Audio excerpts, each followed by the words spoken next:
times from the former Essendon champion, former Melbourne Demons coach Neale Daniher, and his terrible struggle against motor neuron disease. He's been an inspiration year on, year out, as this disease has diminished him physically, but he's continued to campaign for this disease, raising money for research to try and tackle this hideous disease.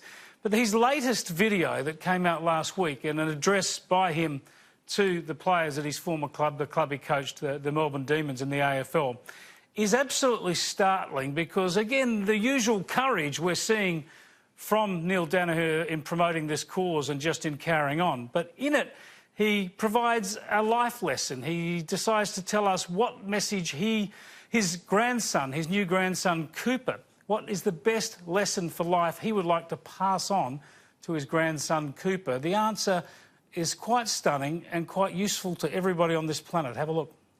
Life's good, but life doesn't promise to be fair. I'd like to tell Cooper, look mate, there'll be good times, but there'll be hard times. There'll be mundane times. Life can be tough. And my wish for Cooper is that he can conduct himself in the face of hardship. Life is difficult. Life is tough. And I wish for Cooper, like I wish for you people, and you wish for people you love, can conduct yourself in the right manner when things get tough. Because in life, it's not if it'll be tough, it's just when and how often. And when that happens for him, I don't want him to fold.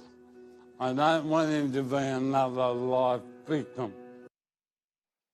We'll put the whole video up on Facebook for you, but just an incredibly courageous and insightful message there, Kel. Just the idea is that is what defines us, how we handle life when things don't go well. I've got a one-year-old grandson. We had a birthday for him on Saturday. I'd be really happy for him to learn that lesson. It's not what life brings to you, it's what you bring to life. Did you notice the people watching that address were in tears? They were spellbound. It was that moving, wasn't it? They were spellbound. Your thoughts, Stephen? I'm certain would agree on this one.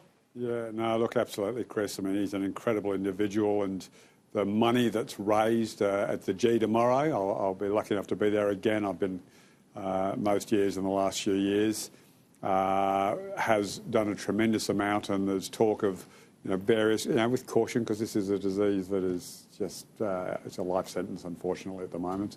But they're talking about that the money that's been raised through these efforts are making a serious inroad into the understanding and possible treatment of MND. So absolutely, there it is on screen. Fightmnd.org.au. You can get on there, make a donation, buy a beanie, be part of the big freeze at the MCG tomorrow. They are doing great things to raise money. I've got to say, my great mate, a former teammate of mine at the Athelston Raggies Footy Club, Chris Grigg, been diagnosed, and inspired by Neale Daniher, Chris is just doing everything he can in South Australia to raise money for this cause. So good on you, doctor. Keep going, mate. What do you think, Jane? The same as all of you. I love the message too that you will struggle in your life. It's not a case of if, but when. That's a very, very powerful message. I, like Kel, was watching those faces, and it reminded me too of my good friend Brad Hardy, who was so badly burnt when he was 15, and the courage it took for him to go on and become such a terrific footballer and inducted into the AFL Hall of Fame this week. Terrific, inspiring men. And when people sort of roll their eyes at sport, sport gives us champions like this, and I am so grateful to people like Neale Daniher, Chris. Well, he's absolutely right. I mean, not many people are going to face the hardship that he's facing and Doc is facing at the moment, but everybody faces setbacks, and that's one of the things, one of the reasons you like your kids playing sport. They learn how to lose and get up and carry on. So